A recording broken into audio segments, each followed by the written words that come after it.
An order. Ayan po. Submission is willingly yielding your rights, yung karapatan po natin, yung kagustuhan, yung mga desire natin sa Diyos o maaring yung nakakataas sa atin in authority. May mga authority po, ito po ay is a virtue na nagre-reflect po ng ating kababaang loob, ng ating pagsunod at ng ating pagtitiwala po sa plano po ng Diyos sa atin. Amen.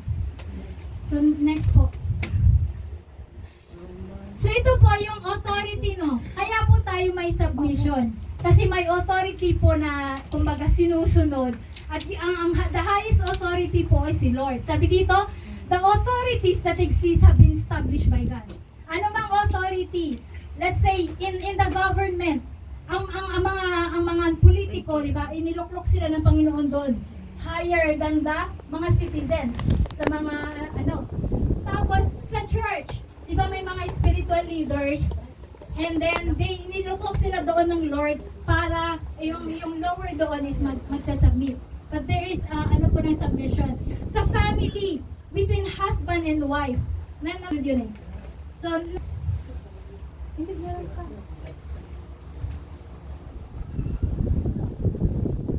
Ayan po yung submit to the state or the government. Yan po yung mga ano. Ito po yung mga ano sa Bible kung kanino po tayo nagpapasubmit. We submit to the church leaders. Ito po yung ano yung verse niyan. Try yun na lang. Submit to the husband and yung sa may asawa, ano, submit to the employer sa ating work. No. Amen. Amen. Sabi dito po sa ano, piano ko lang yung sa submit to the church sa Hebrews 13:17. Ang sabi po dito, pasakop kayo sa mga nangangasiwa sa inyo. Sila ay may pananagutang magbantay sa inyo at magbibigay sila sa Diyos, nagsulit sila sa Diyos ukol dito. So mga kapatid, I encourage us, hindi po dahil kami pastor is yung authority, ano po ito, yung dito sa church, hindi po, wala pong mas nakakaangat sa atin. In a relationship, no, between a member and a pastor, may relationship yan. So nagpapasakop ang mga membro sa pastor. No, kasi sabi dito na kung sila ay susundin ninyo, magagalak sila sa pagtupad ng kanilang tungkulin. So nagagalak po kami mga kapatid, no? Kapag lahat po ay nagpapasubmit at di ba ang submissive spirit is yung hindi na ba yung kumbaga may pag sa Tagalog ang ano po nito is masunurin, mapagpakumbaba, mababang loob, mabait. Yung ibang nun isunod-sunuran, hindi naman yung porke na yung order ng kumbaga yung natin is yung pagpapasubmit natin is according to the order na inado po ng Panginoon ito, so yung sa will niya sa atin. So ito po yung sabi niya na hindi sila na-happy sa dito'y makakabuti sa inyo. Yun po sa sa submitting to the husband and wife. Yung dito rin, no? Kasi ang pananagutan, yes, it's true na ang wife magpapasubmit sa husband with the same na dapat yung lalaki patay sa kanyang sarili. Na isinasaalang din niya yung kapakanan ng asawa niya. Hindi yung na magpapasubmit ka sa asawa, kahit bubugin ka na ba dyan? No, it's not. Hindi yung katotohanan na tinuturo sa atin sa salita niya about submission ng asawang babae sa asawang lalaki. Sa verse, Galatians 5:21-22. Ephesians. Sabi dito na, submit to one another. Hindi naman sinabing, is a relationship, di ba? Dalawa sila. Ang lalaki at ang asawang babae at asawang lalaki. Hindi naman sinabing yung babae lang magpapasubmit. Maliwanag pong sinabi ng Panginoon, submit to one another out of reverence for Christ.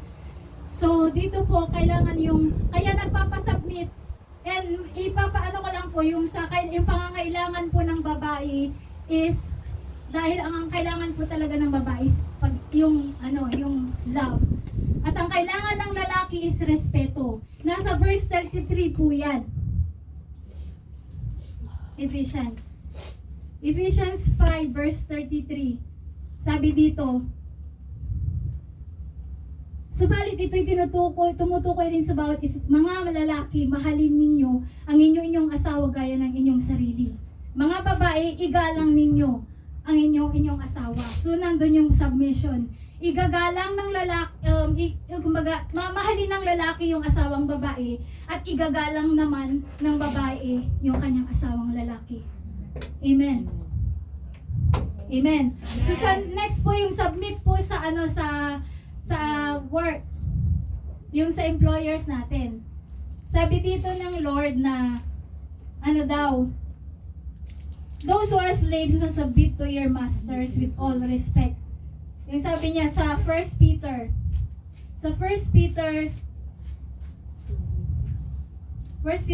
chapter 2 verse 18, sabi niya dito na, mga alipin, igalang ninyo at sundin ang inyong Panginoon, hindi lamang ang mababait, kundi pati malulupit.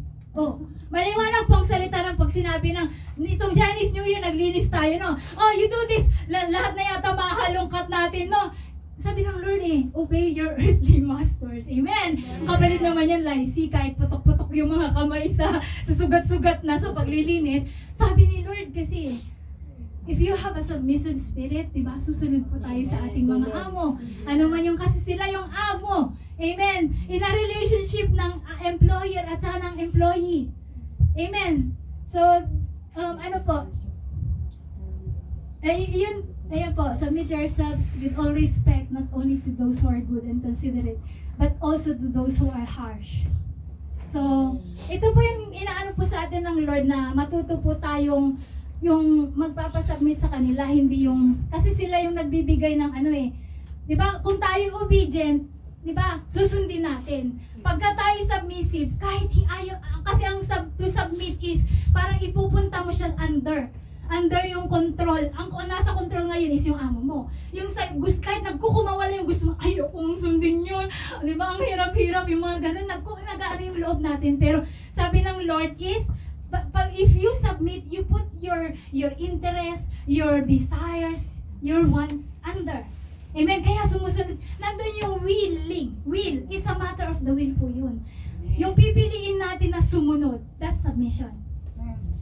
Amen. Kung tayo po may mga gaya ng ginagawa natin kay Rev, pag siya nagbigay siya ng iba naman po yung control at manipulation Kasi kung halimbawa nagbigay siya ng this is the order, Kapag obedient tayo, sinusunod natin yung o dapat ito mag-start tayo ng service ganito. Yun yung order sa atin. Minsan kung tayo nagpapasubmit, siyempre yung iba mga late comers ng church, siyempre parang ayaw nilang, ang aga-aga naman. Pero dahil you have the submissive spirit, di ba, kahit ayaw mo, ipapasubmit mo yung gusto mo. Amen. Amen. Willing ka na susunod ka. 10:30 dapat susunod ako. Yun po yung submissive spirit na ano pa natin. Amen. Amen. So, ito po yung ituturo ko talaga ngayon is how to develop a submissive spirit. Number 1 po, ako makita. Number 1 is humility. Sabi ng Panginoon sa Philippians 2 verse 5 ba yun? 3. Sabi niya na, do everything. Sabi niya na, gawin niyo ang lahat ng bagay ng Philippians 2 and 3. Sabi niya dito, huwag kayong gagawa ng anumang bagay dahil lamang sa hangad ninyong mata niyan. Kundi, sabi dito ng Lord, magpakababa kayo at huwag ipalagay na kayo mabuti kaysa iba. Amen. So, hindi po dahil sa itinalaga kaming leader is nakakaangat na kami sa inyo. Amen. Ang sabi ng Lord na huwag naming ipapalagay ang aming mga sarili na kami higit sa inyo. No. Humility, sabi ng Lord, your attitude should be the same as that of Christ Jesus. Diba? Humility, yung humble na. Alam mo kapag humble ang yung tao is yung isasaalang-alang mo yung kapakanan ng iba. Sa halip na halimbawa, yung ano ba itong, Lord, yung example nito? Si Jesus na lang, di ba? Inisip niya yung, sabi niya, yun yung the best picture is the cross. Di ba? Kusa niyang binitawan yung kanyang pagka-Diyos, and then he humbled himself like a servant. No? Like a servant, even and being obedient to the Father, even to the point of death. Amen. Hindi niya sinaalang-alang yung sarili niya, inisip niya tayo. Amen. Inisip niya lahat ng nilikha niya para magkaroon ng kaligtasan. That's humility. Amen. Number 2. Mabilis ba? Okay lang. Ano po natin? Deny ourselves, take up our cross, and follow Him. Sabi po sa Luke 9:23, kung ibig din numang sumunod sa akin, limutin niya ang ukol sa kanyang sarili, pasanin ang kanyang krus araw-araw. Maliwanag po yun, araw-araw. Araw-araw at sumunod sa akin. Mga kapatid, isa po na ano po sa atin is yung submission, the best submission is submission to God. Sabi sa James 4:7, God, submit yourselves then to God. Resist the devil and he will flee from you. Alam niyo, nung in-study ko tong James 4, ano ba yung mga, bakit sinabi niyang isasubmit mo yung sarili mo sa Diyos? Kung babalikan po natin sa taas, verse 1 it talks about yung mga evil desires. Kasi ang na nagwawar sa loob po natin yun eh. Yung gusto natin ng more possession, more money, more anointing, more kumbaga, yung more na ma-praise ka, Lord, na makita ka, mapuri ka. Yun yung nagwawar sa ating mga kalooban, yung mga evil desires yun. Which part? Tingnan niyo po sa inyo kung sa James. James chapter 4. Sabi niya dito, ano ang pinagmumulan ng inyong alitan at paglalaban-laban? Hindi ba't ang masasamang nasa na namumugat sa kalooban ng bawat isa sa inyo at pawang nagkakalaban-laban? Yun po yung kasi ang ninanasa ng Espiritu ay iba sa ninanasa ng laman. Amen. Nagkukontradict po yan. Yun po yung nagwawar sa atin. Kaya sabi ni James, payo ni James sa atin na submit mo yun. Yung mga desire na yan. Araw-araw sabi ni Jesus, di ba? Taking up your cross. Yung sa pagsasubmit ng mga plano natin, ng will natin. Ayoko nito, Lord. Ayaw mong mag-pray. Ayaw mong magbasa. Pagod ako, Lord. Ayaw nating bumangon. No? Pero sabi ng Lord is, yung isasubmit mo yun, yung mga desires mo. Yung mga evil desires na yan na nag-aano sa kalooban natin. Yung mga worldly, sabi sa verse 4, yung sabi pa niya dito na yung, sabi niya, mga taksil, hindi pa ninyo alam na pag kinaibigan nyo ang sanlibutan ay kinakaaway naman ninyo ang Diyos. Kaya sino mang nag-deny sa maging kaibigan ng sanlibutan ay kaaway ng Diyos. Ito po yung mga last, yung mga pleasures of this world. Nakita ko nga kanina pag ko pa lang sa baba, no? Wow, ang daming tukso. Temptation! Sabi ko, Lord. Pero alam mo kung aanuhin natin, pag isasubmit natin yung mga desires natin, syempre, we want more, mga material things, mga ganyan. Pero kung aanuhin natin yung desire na isubmit natin yung desire natin sa Diyos at papalitan niya ng desire niya, alam mo, mawawala niyo yun yung parang mga blanco na lang yan. Mawawala yung mga desire mo sa mga makamundong bagay. Kaya nga sabi ng Lord, is very important sa atin na to deny ourselves. Take up His cross and follow Him. Daily yun daily. Amen. Kaya po tayo mananalangin araw-araw kasi kailangan yun ng ating espiritu. Magbabasa tayo araw-araw, pagkain yun ng ating kaluluwa. Kumakain tayo physically, pagkain yun ng ating physical. Amen. So para mapapalakas po natin ang ating spiritual. Amen po. Amen. So, number 3. Number 3 is be filled with the Holy Spirit. Sabi po sa Galatians chapter 5 verse 16 at saka sa 18 yun, sabi niya dito na so I say let the Holy Spirit, sa New Living Translation sa akin sabi niya, let the Holy Spirit guide your lives. Then you won't be doing your sinful nature craves. Sa naman sa 18 sabi niya, but when you are directed by the Spirit, you are not under obligation to the law. So yun po yung do not get drunk on wine, but be filled with the Holy Spirit. We filled with the Holy Spirit. Kapag po pinapatnubayan tayo, puspos tayo ng Espiritu, magagawa nating magpakumbaba. Magagawa nating magpasubmit sa ating mga leader. Magagawa nating magpasubmit sa authority. Sabi noon, we have to obey the law of the land. 2020 noon, di ba sabi niya na magkaroon ng lockdown, walang lalabas. Amen, praise God, kasi dahil sumunod, naiwasan ang pag-spread pa ng virus. Amen. Kaya po tayo makakapag-submit sa ating asawa, no? Kahit hindi kahit ayaw mo yung ginagawa niya sa iyo. Pero sabi ng Lord na dahil through yung ginagawa mo na godly na living mo, through time din ma-open yan. Yung ng Lord, yung makikita niya yung glory ng Lord sa iyo. Tapos yung magagawa nating magpasubmit kapag puspos tayo ng Espiritu. Magagawa nating magpasubmit sa ating mga amo. No? Kahit na gusto nating mag-complain, gusto nating makipag-argue, pero self-control. Holy Spirit, di ba? Yung fruit of the Holy Spirit, na wala na naglag yung patience ko. Di ba? Kapag puspos tayo ng love, ng joy, na lumalabas, yun yung hinuhubog sa atin ni Lord, ni Holy Spirit, yung kanyang bunga. No, kaya kapag puspos tayo, feel tayo dapat masigla tayo, masayahin tayo, peaceful tayo. Amen. Payapa tayo, na nakakapag-control tayo, sa halip na magagalit ka sa asawa mo or sa anak mo. Di ba? Nakakalma, no? Amen. So, yun po na nagagawa po din po ng panalangin din natin. Yung po natin yan sa Lord. Yung kapag may quiet time po tayo, na ibibigay natin sa Kanya yung mga sitwasyon natin, yung mga hinaing natin. No, we have all yung privilege talaga na mailatag yun lahat sa Panginoon. Amen. Kaya po tayo makakapag-submit sa ating leader. No. Kapag puspos tayo ng Espiritu, diba alam natin na ang prubo nga ng is, diba, faithfulness. Maging tapat tayo sa maliit. Sabi sa katuruan nung nakaraan, diba, magpagkakatiwalaan din tayo sa malaki.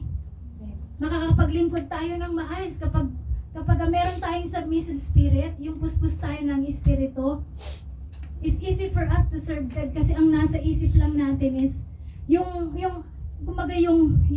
authority ng Lord sa atin, di ba? Nagpapasubmit tayo sa Kanya.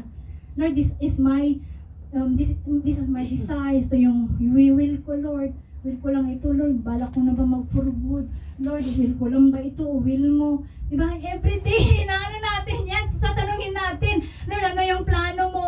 Ito ba? Lilipat ba ako ng amo? Or mag-for good na ako? Amen. So, kapag po natin to, ibibigay natin ito sa Panginoon every day. Napaka po natin ng mga Kristiyano. God is teaching us to be obedient, to be submissive. Amen. Lalo na po yung siguro sa mga may sitwasyon sa inyo na yung asawa is hindi naman maganda yung samahan. But alam niyo, hindi naman po yung pagpapasabi niya, sabi ko nga na yung kapag ka binubugbog ka na. Kasi ang noon is, ang sabi sa Bible is, given yun na ang lalaki is pinapatnubayan din at yung ng Espiritu. Kaya dapat maganda rin na unti-unti lumalaman ng asawa na kailangan ko, dapat love, di ba? Respeto naman natin sila, pero patuloy pa rin natin irerespeto sa mga may asawa, no? Amen. Amen. Tapos na po ako. Amen.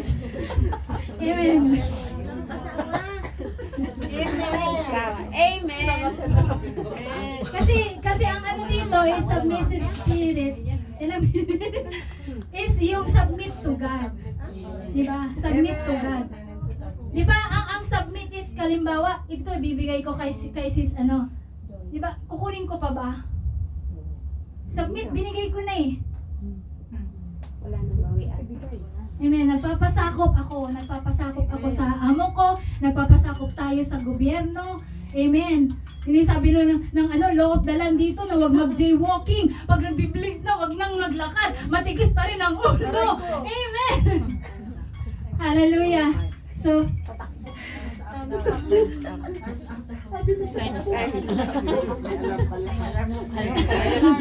So, yun po yung nais po sa atin ng Panginoon. Amen. Amen. Na magkaroon po tayo ng submissive spirit. Magpasubmit tayo sa sa gobyerno, sa government, sa mga kaukulan, sa ating church leaders, sa ating asawa, sa ating mga amo. Amen. Amen. So right now, Nanak sa loob.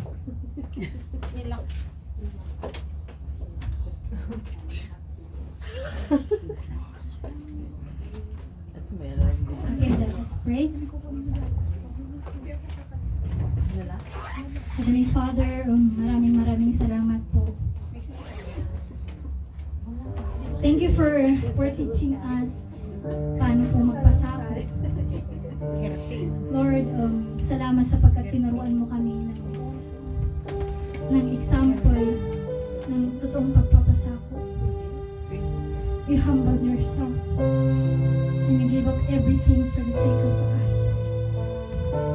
Lord, thank you kung hindi ka nagpasako. Sa kalooban ng mga wala kaming kaligtasan. Wala isang man sa kami dito na naging matawid sa harapan ng mga. Salamat po, Panginoon. Thank you for the submissive spirit na bigay mo sa amin. Sabi mo, Lord, na you have given us a new heart and a new spirit. Ang masawayin namin puso ay ginawa mong masunodin. Binigyan mo kami ng iyong bagong espiritu upang makalakad kami sa iyong mga utos at masunod namin mabuti ang iyong mga tuntunin. Salamat sa buhay ng bawat isa na nandito, God, na handang magpasakop sa kalooban mo, sa desire mo, Panginoon, at sa mga plano mo sa kanilang mga buhay. Lord, this is our desire as an act of worship to you, God. We submit to you our hearts. We submit to you our lives. Come on, dear brethren, let us sing this song as an act of worship to our Father.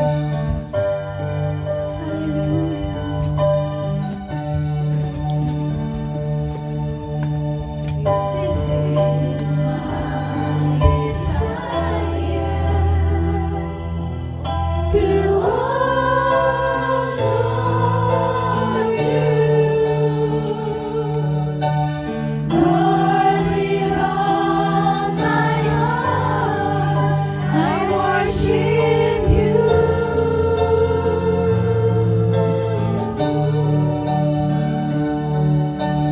All I have within me, I give you praise. All that I adore is in you. Lord, I give you my heart. Lord, I give you my heart. I give you my soul. I live for you alone. Every breath that I take, every moment I'm awake. Lord, have your ways in me. Sandaling oras na ito, kapatid, may isasubmit ka ba sa Panginoon? God is talking to you. Kung ikaw ay kinausap ng Diyos sa kanyang salita, come on, talk to the Lord right now. God is here. Rabbi Shekiri Makatira.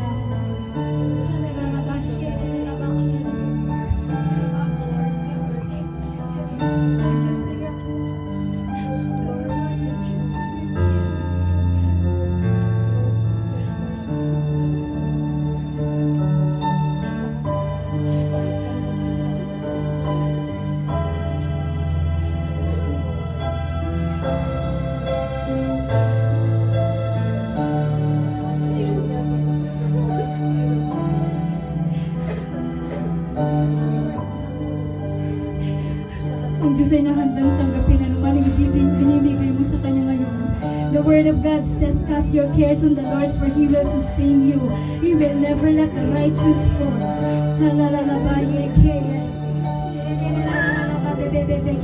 Lord, yung mga evil desires namin. Oh God, take it out, Lord.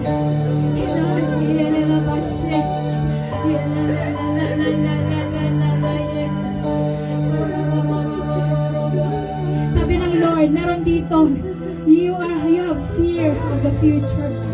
Sabi ng Lord, seek first His kingdom and His righteousness, and all these things will be given to you as well. Do not worry about tomorrow, for tomorrow will worry about itself. Its day has enough trouble of its own.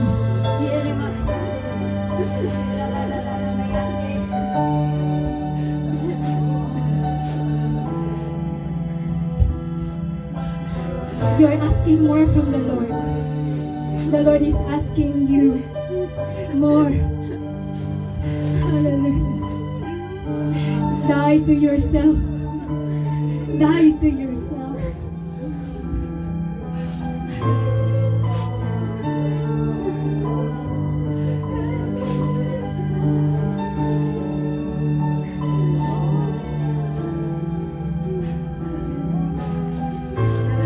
Meron dito, kung may hinanakit ka sa leader mo, the Lord is about time, the Lord is urging you, makipagka-isa ka sa kapatid mo.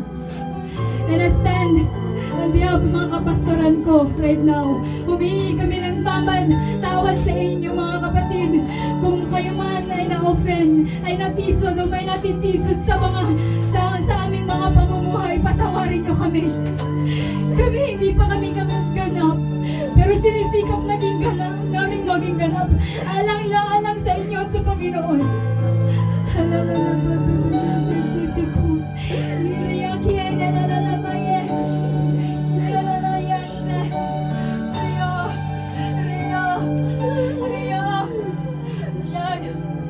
Fire!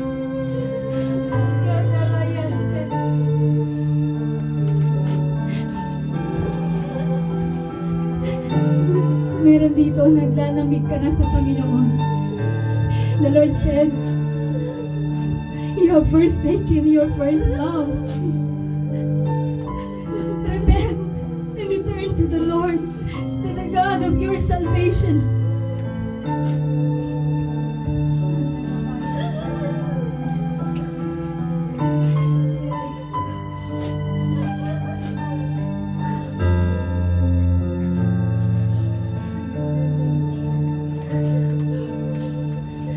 Is willing and able.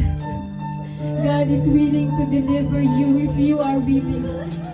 God is willing and able to heal you if you will submit to Him that sickness.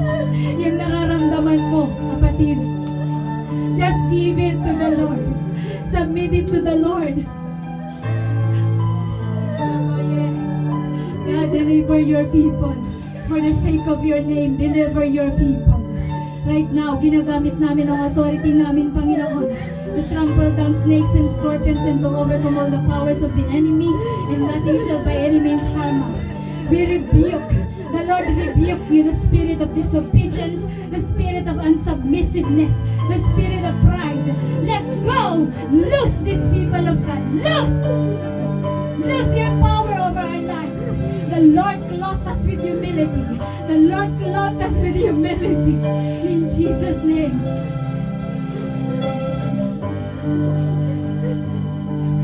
Meron dito, your hearts are failing. But this is the word of God for you. The eyes of the Lord are on the righteous. And hallelujah. And His ear, God, to strengthen those whose hearts are fully committed to Him. The strength, the joy of the Lord be your strength. The Lord is restoring the strength.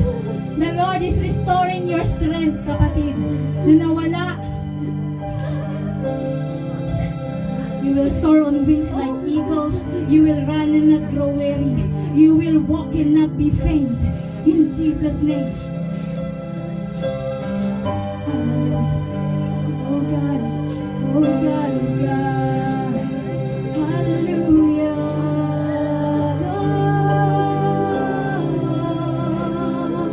Oh Lord, your desire.